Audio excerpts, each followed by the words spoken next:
আলহামদুলিল্লাহ ওয়াসসালাতু ওয়াসসালামু আলা রাসূলিল্লাহ।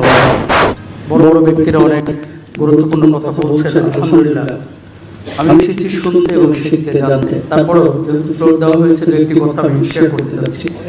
আজকের যে এনজিও দের দেশ বিরোধী অপতৎপরতা, এই শীর্ষক যে সেমিনারটি, যে আলোচনা আয়োজনটি আমরা এখানে একত্রিত হয়েছি, প্রত্যেকেই আমরা এই বাংলাদেশের নাগরিক এবং সচেতন নাগরিক।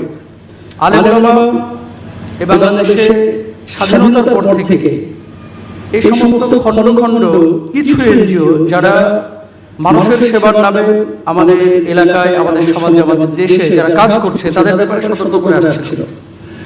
যখন আলেমরা সতর্ক করেছিল, অনেক সময় হামলা মামলা এর মুখোমুখিও হয়েছে, অনেকে জেল পর্যন্ত কেটেছেন। কিন্তু পরবর্তীতে এখনকার সিচুয়েশনটা আলহামদুলিল্লাহ পরিবর্তন হয়েছে।